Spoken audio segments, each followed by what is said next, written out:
David asks, is there anyone still left of the house of Saul to whom I can show kindness for Jonathan's sake? Now there was a servant of Saul's household named Ziba. They summoned him to appear before David, and the king says, Ziba, that's better, Ziba, at your service, he replied. The king asked, is there no one still alive from the house of Saul to whom I can show kindness? Ziba answered the king, there is still a son of Jonathan. He is lame in both feet. Where is he? The king asked. Ziba answered, he is at the house of Michal, son of Amiel, in Lodabar. So King David had him brought from Lodabar, from the house of Michal, son of Amiel. When Mephibosheth, son of Jonathan, the son of Saul, came to David, he bowed to pay him honor. David said, Mephibosheth, at your service, he replied. Don't be afraid, David said to him, for I will surely show you kindness for the sake of your father Jonathan. I will restore to you all the land that belongs to your grandfather Saul, and you will always eat at my table. Mephibosheth bowed down and said, what is your servant that you should notice a dead dog like me? Then the king summons Ziba. Saul stood and said to him, I have given your master's grandson everything that belongs to Saul and his family. You and your sons and your servants are to farm the land for him and bring in the crops, so that your master's grandson may be provided for. And Mephibosheth, grandson of your master, will always eat at my table. And Ziba had 15 sons and 20 servants. Then Ziba says to the king, your servant will do whatever my lord the king commands his servant to do. So Mephibosheth ate at David's table like one of the king's sons. Mephibosheth had a young son named Michal, and all the members of Ziba's household were servants of Mephibosheth. And Mephibosheth lived in Jerusalem because he always ate at the king's table. He was lame in both feet. I want to talk about an invitation to leave a barren place. An invitation to leave. I'm going to try not to be long today. Amen. We got the Lord's Supper. The cross always supersedes any preaching. So, an invitation to leave a barren place. And all too many times, you and I are really trying to figure out how do we end up in places of barrenness. All too many times, if we really be honest, that if we really ask ourselves, that oftentimes we're in a barren place, and whether you're talking external, or whether you're talking in some other area of your life, some other aspect of your life, you ask yourself these questions in terms of, how did I get here?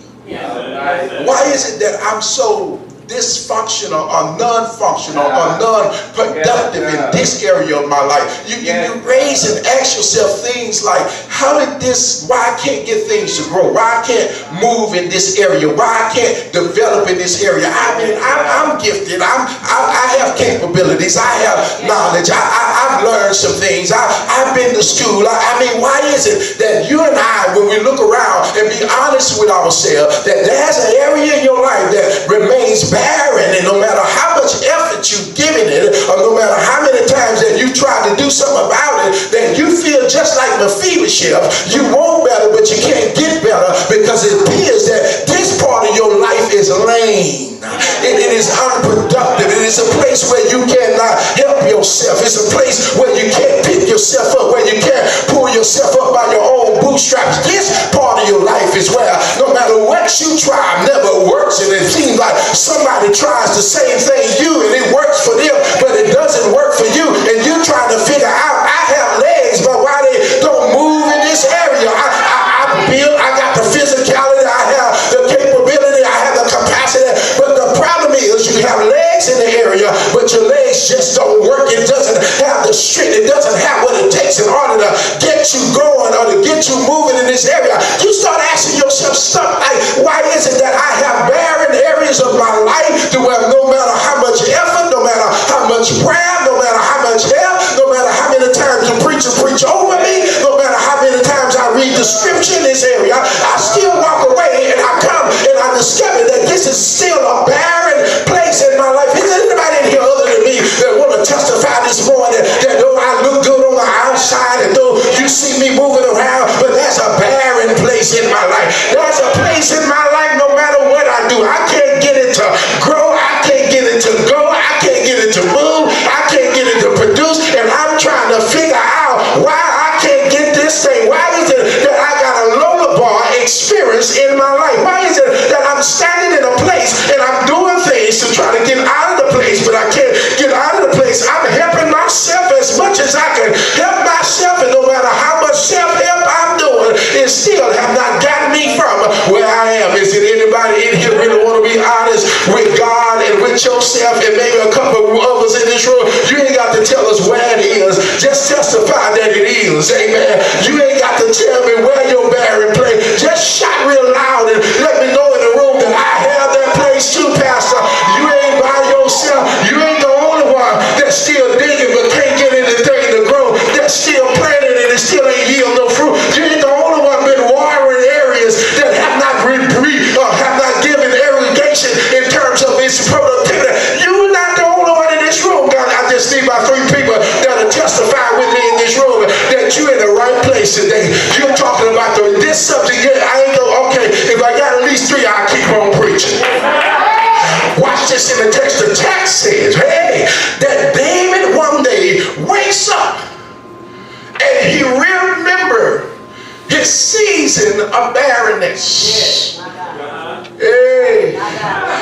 Never try to judge people where they are because you don't know where they come from. Never assume that they arrived and they've been like that all of their life. Never assume that they got it and they didn't have to go through anything to get it. Never assume that it was handed to them, spoon-fed to them. Never assume that they had a silver spoon, because based upon monarchy, that David could only become a king as the second king if it was so that he was part of the first king's family. But some kind of way, God has a way of rearranging circumstances and situations in your life, and though you may not have been in your family line for you to be king, God repositioned the line of somebody else and disqualified somebody else so he can qualify you. And so you just turn in there and jump and shout and say, my daddy may not be the king and my mother may not be the queen, but I got one that's king of kings and lord of lords. And just because I'm looking like this today doesn't mean that he won't disqualify somebody so he can qualify and reposition me to put me right here. Your day ain't your whole life. Today is just a day that testifies that you've been in a place, but it doesn't mean you're going to always be in this place. So don't you throw away your hope. Don't you throw away your faith. Don't you throw away your dream. Don't you throw away, because God has a way of taking a new day and creating something in your life you thought you would never happen. Can I help you in this room? David have come from a barren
modulate me. Take me up when I need some help, because I want this thing to get communicated right so nobody miss in terms of what I'm trying to communicate. And since until I get control of my emotional happiness, and when I'm preaching, just keep toning me down so they can hear me better. Amen. Okay, watch this here. David was in a barren place, looked over by his father, promoted by Saul. And then once he was promoted by Saul, Saul took him home, and David had on his life an anointing. Thank you, Lord. Listen here. The anointing will get you what a degree can't get you. Somebody in here better hear me now. Anointing will get you in places where your qualifications can't get you. David had an anointing. Nobody came in. Remember, his old daddy looked over him originally. Remember that once Saul discovered him, and Saul discovered he can play music, and God anointed him to play music. God says, listen, he goes from the backyard of his daddy's house into the palace, and that's where he works for Saul, and he plays the music for Saul. Watch it. He's urgent there. Watch this. Then Saul, who hired David, have now fired David. Because when God starts promoting you, he never ever stopped promoting you at the level that the person that invites you to the place. Some of us in here don't want to hear that. Be careful. Be careful of who invites you in, because if the one that invites you in always wants you to be subservient to them, be careful of those folks, because they'll never let God finish doing what he want to do in your life. Be careful of the people who feel like they got to control your destiny and control your progress and control in terms of what God and how God's going to be. Be careful of the folk that want to keep you little so that they can keep staying over you. Be careful of the folk that's going to always look at you in the small so they can always see themselves in the big, and they know they don't have the same kind of anointing that you have, but in order to keep you small, they got to look over you. They have to downplay you. They got to suggest that you're insignificant. They got to judge you based upon your situation, and they keep you small based upon that. But what they cannot do is stop the opportunity and the circumstances and the situation that God is going to create that's too big for them, and the only one can handle them is somebody that got your big anointing. Yes, Lord. I'm messing. Okay, watch this here. You remember Joseph, right? None of those guys could help him, but it took Joseph big anointing. You remember Daniel, right? He wasn't nothing but a slave, and the other one was kings and princes and soothsayers and scholars, but they could not help the king with his dream. And so he took, watch it, he took that slave that had an anointing on his life and was able to help you. Okay, you remember Naaman, don't you? And the little servant woman who worked for him was the one that was connected to the one that had an anointing that could help him. And Naaman didn't have it. All I'm trying to suggest in the room, be careful of the fact of those who you allow to lord over you. Make sure that they try to control you. Can I help you in this room? Can I help you in this room? What your alignment look like? Do it look like folk who want you blessed? That's what that has to do with a barren place, because based upon the people you connected to, based upon how long you're going to be in your barren place, it'll be how long you're going to be in your barren season. If you want to have people who can only celebrate you when you're down, then you'll never be able to celebrate. They'll never be able to celebrate you. If they can only celebrate you when you smile, then they never will be able to embrace you when you're different. Somebody in here need to understand that I can't get my invitation out of a barren place from people that's always want me to be barren.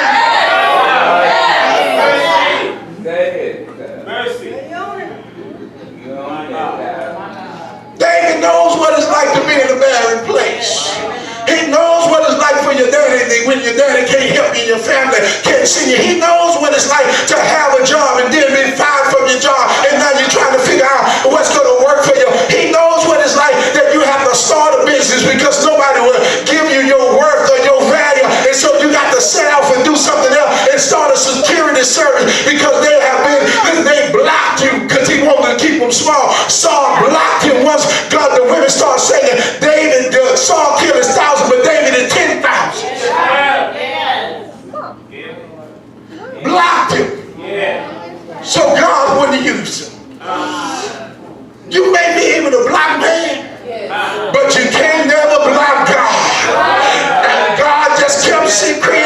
situation after situation, and here goes Saul. He fired David, and when he fired David, he put a price on David's head, and they chased David. And that's when Jonathan came into play. Jonathan stepped up to the plate and said, David, my daddy don't like you, but I do.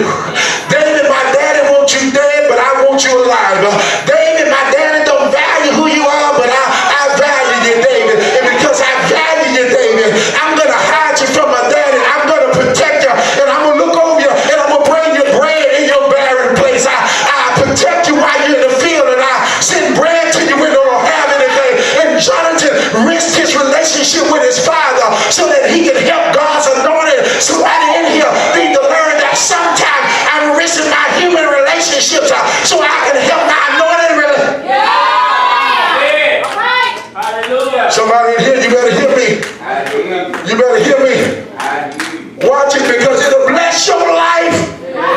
Just because they down don't mean they always gonna be down.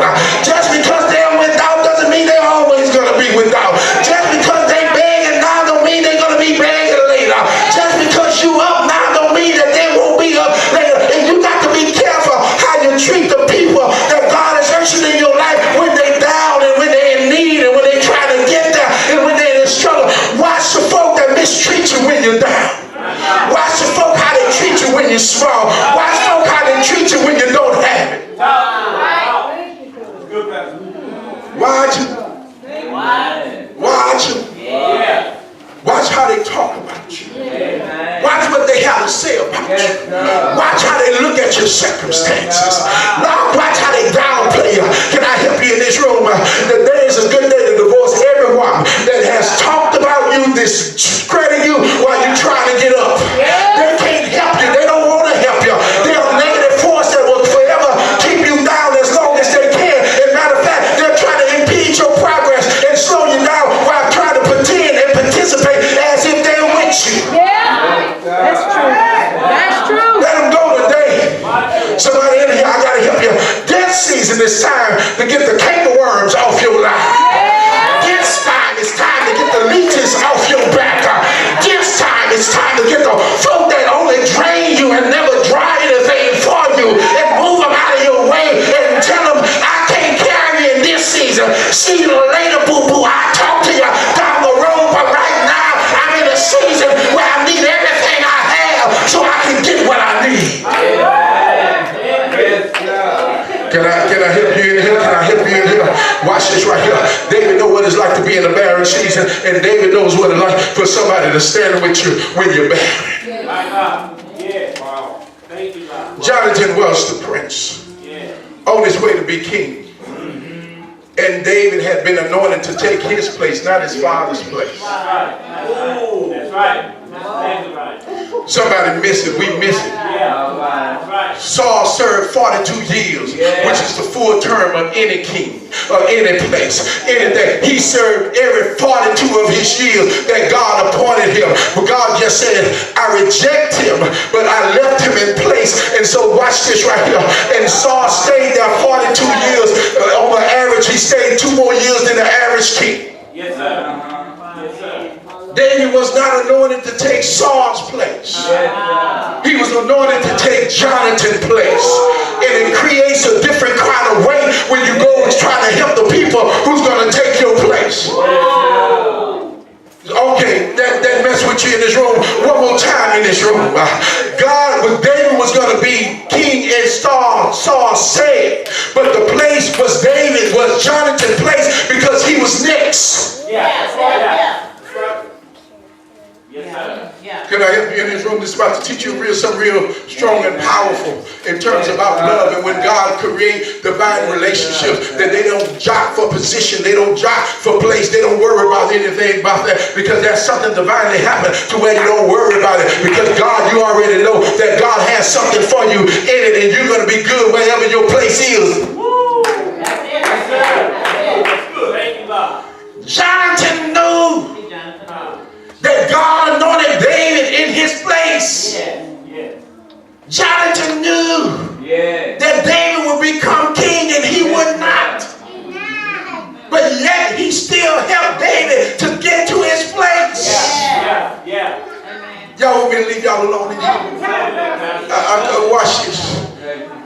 Because now pride is out the way. Now we're talking about really faith. And now we start asking believers, and you came to church to job for what place and what position, and you mad because somebody was served where you used to serve. Now is it about God? Is it about His glory? Is it about you? Is it about you or is it about God?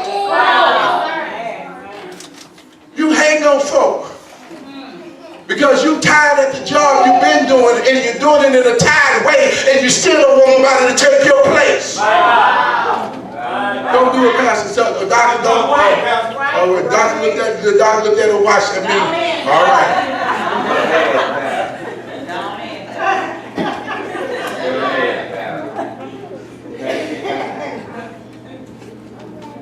When you want what's best, and you want the will of God, it doesn't matter who's next. Hallelujah. And Jonathan said, I know, but I'm going to still help you get there.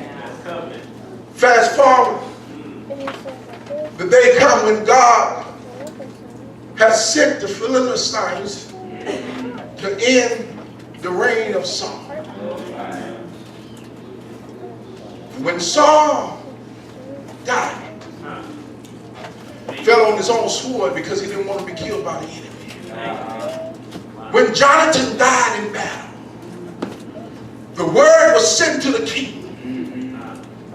kingdom that Saul was dead, and the pursuing enemy was coming to kill Saul's family. And the nurse picked up Mephibosheth, Jonathan's son, and she started running to take him to safety. But in between running from where they were to a safe place, she stumbled and she fell and she broke his legs and left him laying. Let me do this so I can get out of here in decent time.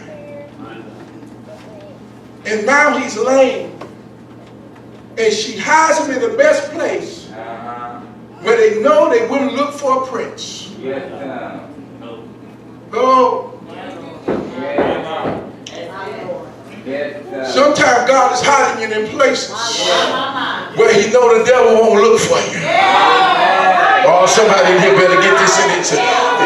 He takes Mephibosheth because God already know that He already have chapter 9 to write about the story of David, and since Mephibosheth will be part of it, God has to preserve Mephibosheth for this situation so that He can give us divine information and revelation in terms of when He invites you out of a barren place, that favor can get you where your money and where your family can't get you. And so God has the woman running. She breaks his leg. This was disqualify him possibly to ever be the king ever in his life. And she runs with him and she hides him in Lodabar because she knows no one would look for a prince in a barren place, a broke place. She hides him in the ghetto of Jerusalem. She hides him in a place where nobody would suspect him being. He hides him in a place with the people who would not know him, would not recognize him. And so therefore she hides him there because she's trying to keep him alive.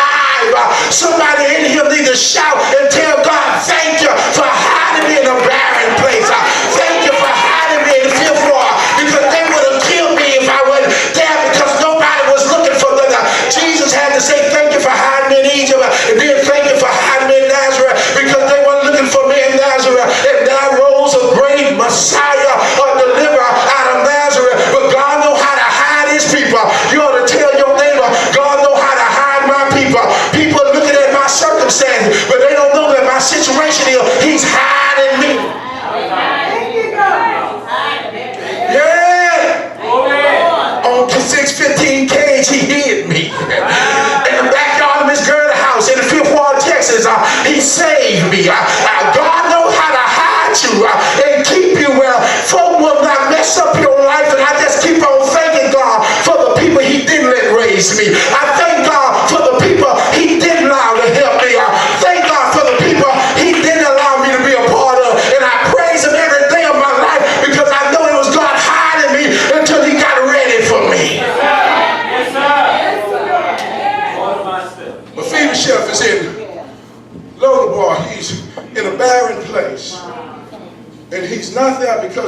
own decisions.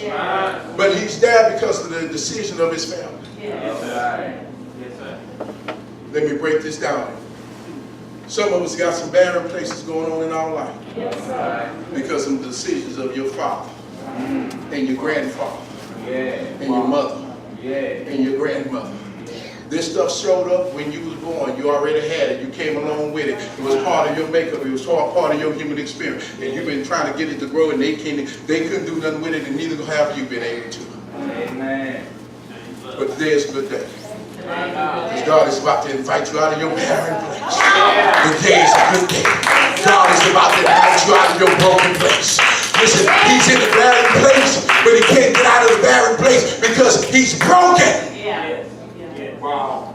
And too many of us want to get out of our barren place, but we are too broken to get out. Let me say it in a better way. I'm too messed up to get myself out of it. I got too much of my dad's stuff going on with me. I have too much of my mama's stuff going on with me. I got too much of my own stuff going on with me. To get myself out of my barren place, I don't know nothing else, and I need some help.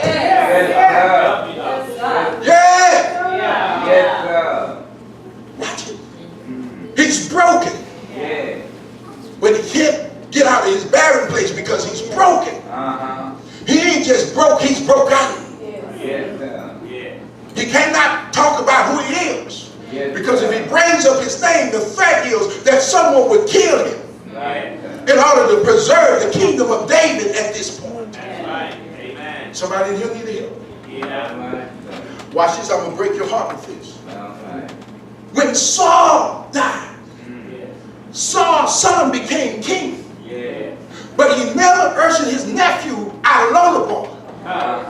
And he never sent nobody to search for him. Because he know rightfully he probably would have became king before.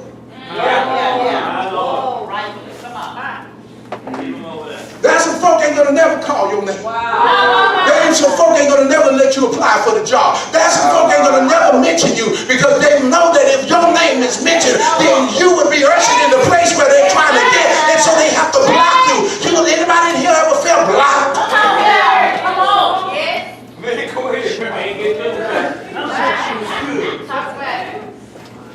He reigned as king, but he never asked for his nephew to come out of Lodabar. He never sent a search for him. And if David could find him, surely he could have found him. But he was not concerned. Somebody is here waiting on your family to get you out of your barren place. And that family members can care less about what's going on with you and what your situation is. They don't call you. They don't check on you. They don't try to help you. They don't care anything. They ain't going to do anything because they don't want you to get out of there.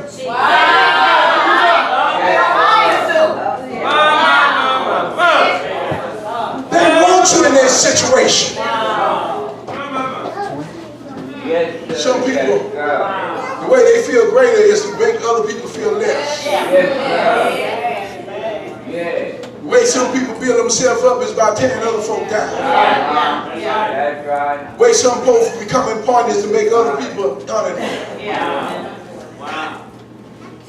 Can I help you in this room? Let me ask you today. Are you the one that's blocking a blessing or being blocked from a blessing? David says, send someone to look for him for Jonathan's sake. I'm pretty much through. I'll let you give you the other points and I said, thank you, God. Remember when David was barren? It was Jonathan that invited him to a safe place. And a place of provision. And you can tell folk when God has promoted you and when God has blessed you. Because you ain't paranoid about the blessings you have. Woo! Rightfully, David really could have created a revolt just by bringing Mephibosheth out of a barren place. Because rightfully, by monarchy, he had the right to the throne and David didn't.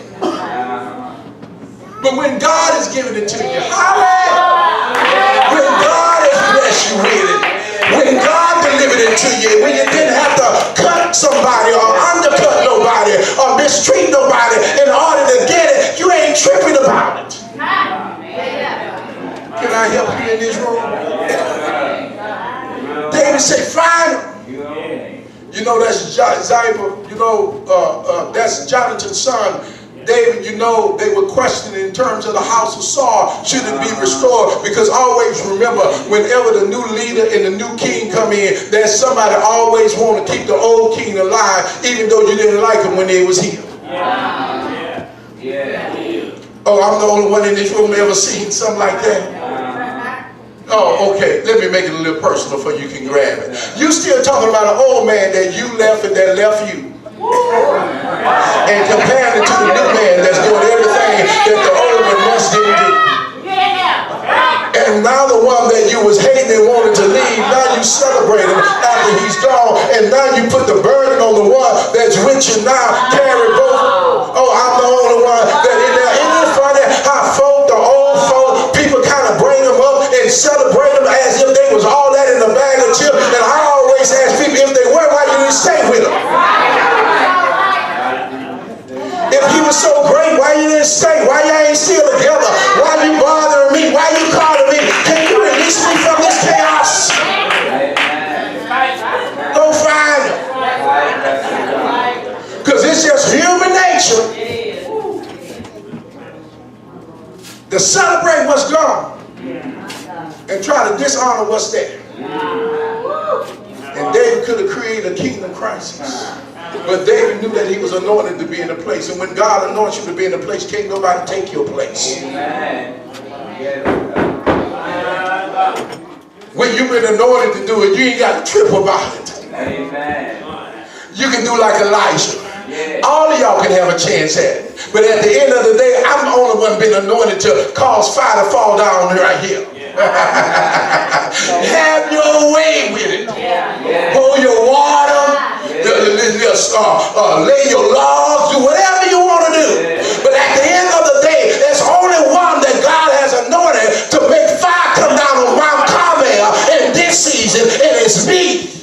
Somebody here need to get that in terms of recognizing, in terms of your anointing, and in recognizing who you are. And the reason why we walk with less confidence as Christians, because we don't understand the fact that when God has anointed you to do something, can't nobody else do it. You've been given a divine enablement that nobody else had an enablement to do that like you. They can do some other things, but they can't do that like you.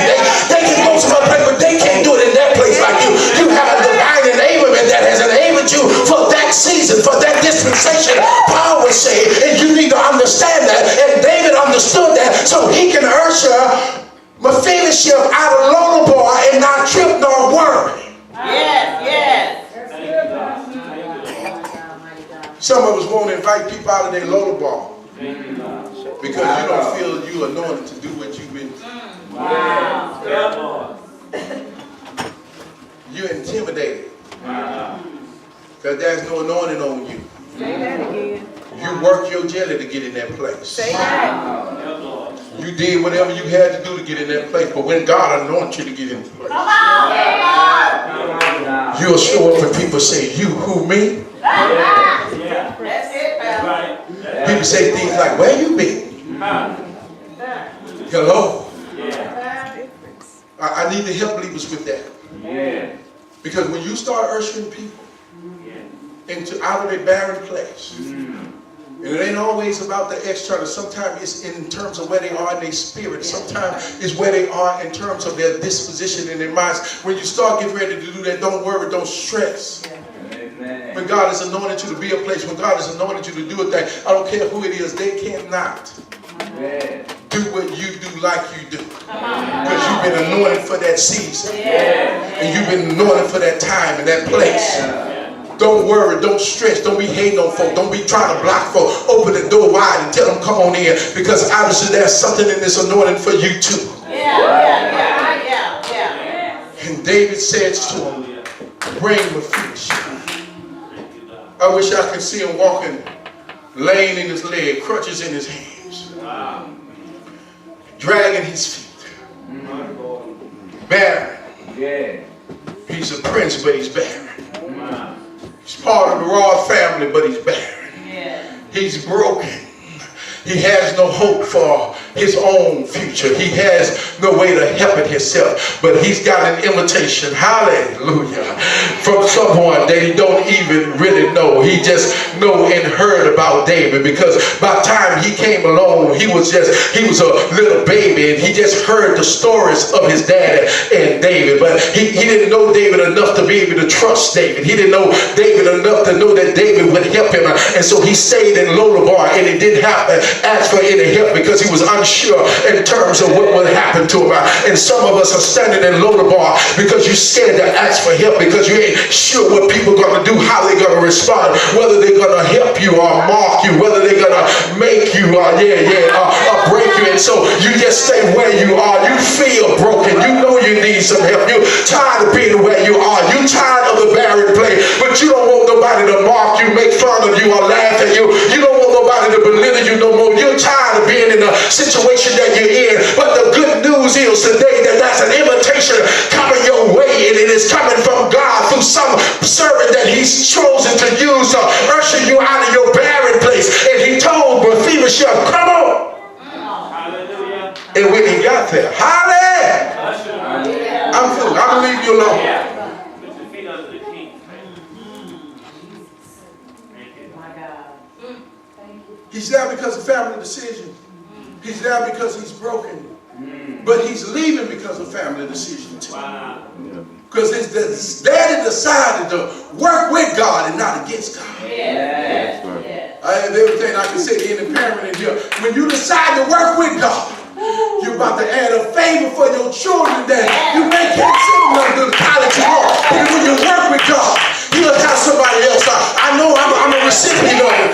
I studied in college. My family couldn't send me no money, but there was a family that took care of me every day. Now my grandmother could pray for me, but they paid for the places that I need and the books that I need in order that I may get some kind of learning. I'm trying to help you in this room that when you side with God, he'll open doors for you, and he'll open doors for the next generation, and he'll make a way for them in ways that you can't imagine. I don't care what's going on with you. Just stay on God's side.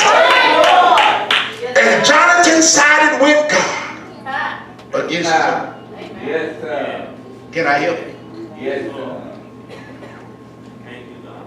And when he ushered Mephibosheth, he's broken. Yeah. Self-esteem, self-worth, self-value, stuff. How you know it's in the text? When David called his name, he says, your servant Yes, sir. hears you. Yeah. David says, I want to give you everything that belongs to your grandfather because of your father, and because of your father thought about me in my barren place.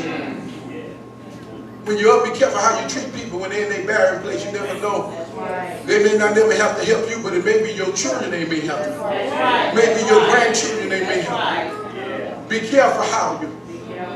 Amen. That's right. He said, I want to give it all to you. And Mephibosheth responded by saying, what would make you look on a dead dog like me? He was a prince. That's what they call the Philistines. That's what they call the enemies. They called them dogs. That's what they call Philistines then. Yeah. And here you are, comparing yourself to the enemy when he was actually the prince. All right. When God started to invite you from your barren place, start looking at yourself different. Because God declared you are different. God declared that there's a favor on your life that is about to usher your real purpose in terms of who you are and about to bring it to the forefront. Stop looking at yourself the same, because what you're going to discover, and I would have preached it today, but we'd have been too long. Because by the time you get to chapter 16, he can't shake the Lodabar mentality. Wow. Can't shake the mentality of being a Lodabar kind of person. David, who ushered him in and set him at his table, treat him like a son, he turns around and treats David as an enemy. When David was down, he invited him out. Watch the floor that you invite when you're up. And when they think you down, Watch how they try to capitalize and take the opportunity to really vent how they really been feeling about you all the time. Can I leave you alone? Let the tides turn just a little bit, and you'll see who people really are. Stop the whine, the dine, stop being in the baby. Just stop it and watch how it turns. Can I tell you, sometimes God let it turn so he can turn out the fakers. Because he's about to take you into a new place of and about a new place of back, and he's about to get rid of all that other fake and that folly that fluffed itself around you. And he's getting ready to usher you somewhere.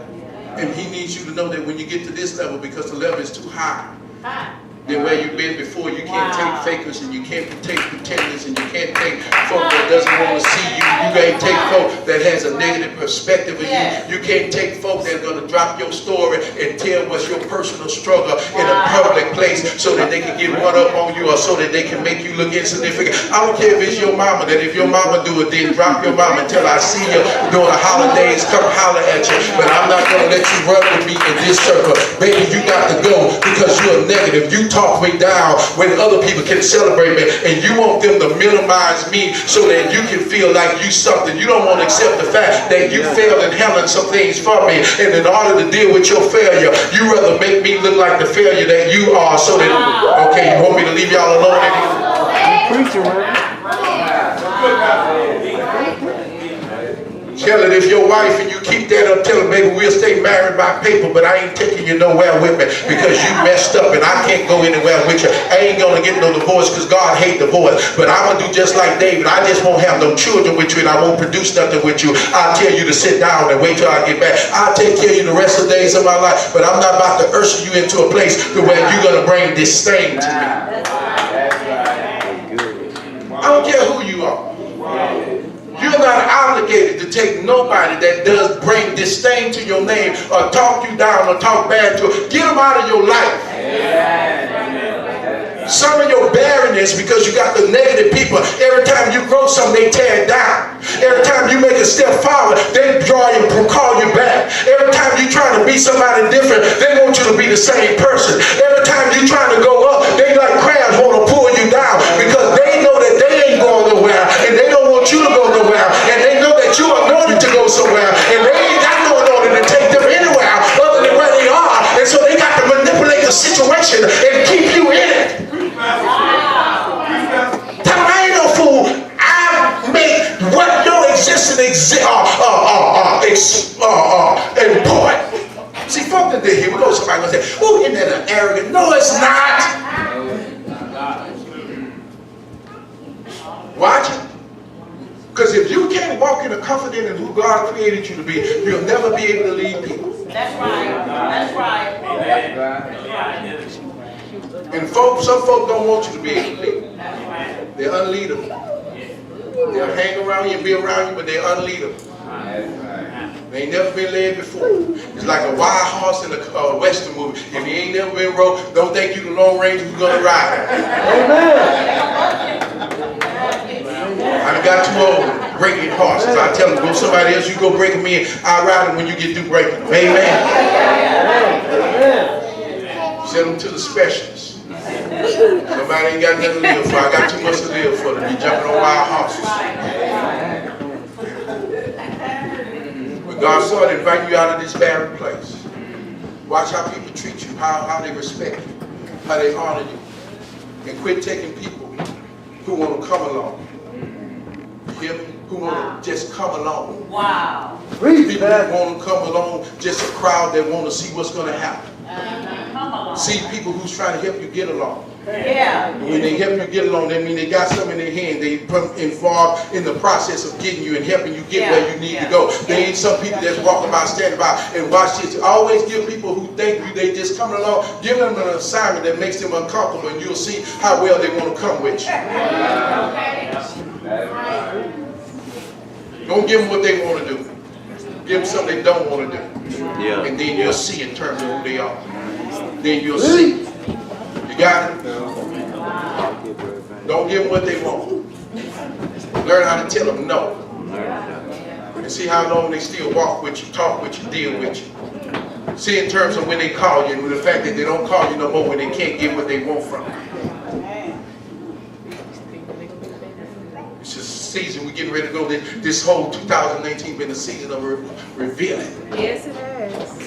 We're about to go into the 2019 season of fulfilling. Yes. Got it?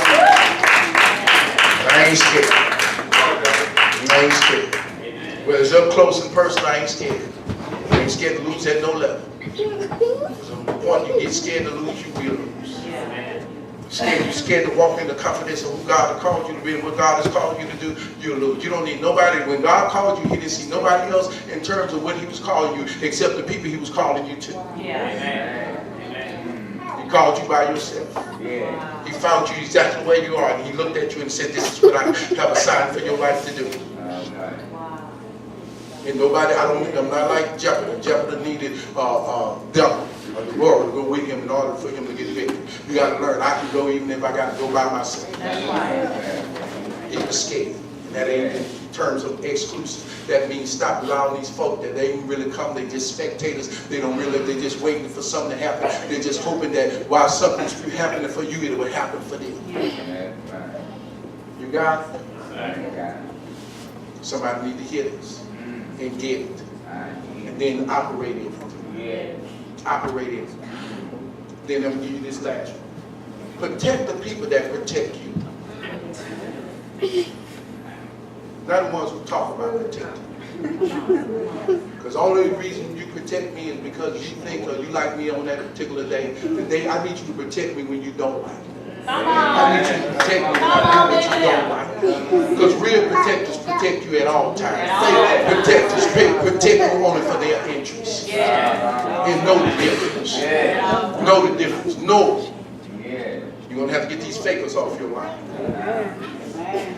Talk about I love you. No. I know what's real is. And the only time you real with me is when you've been able to, we got along or we didn't get along. That ain't no real.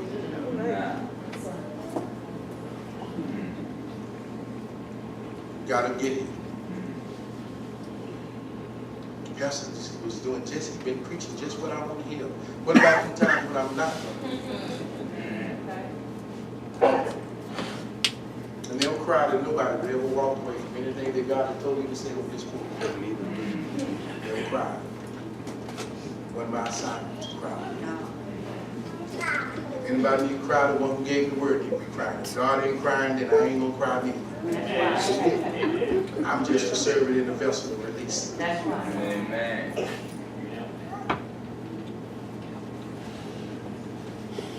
Joab delivered David. Because remember, Mephibosheth wanted to take David, wanted David to be taken out. But Absalom went to go get David, which he failed. Anytime you go out there knowing the God, you will fail. Absalom, who was beautiful, gifted, and talented, but he wasn't anointed. Say that. When that old anointed David thought he was going to get him, and he failed. And Mephibosheth was hoping for the downfall of David so that he could get David's place. I'm through and I'll release you from this right here. Always know the difference in terms of people who you gave the invitation to come and they have experienced something from you that they would never ever give you the same experience if they had the opportunity to. Wow. Don't expect it. I'm trying to keep you from having a growth. I'm trying to keep you from having false expectations.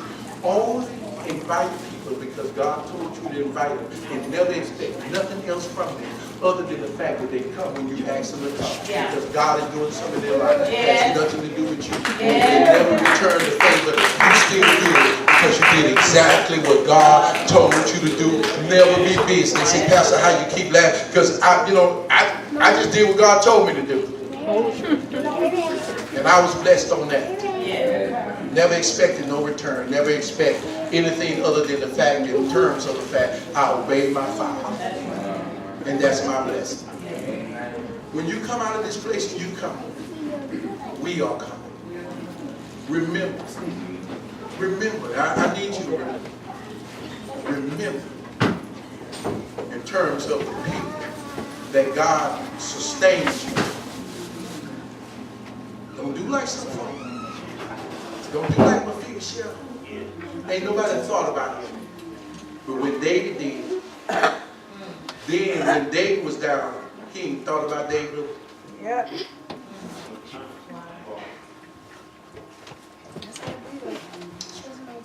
Father, we bless and give you praise. We ask you, God, to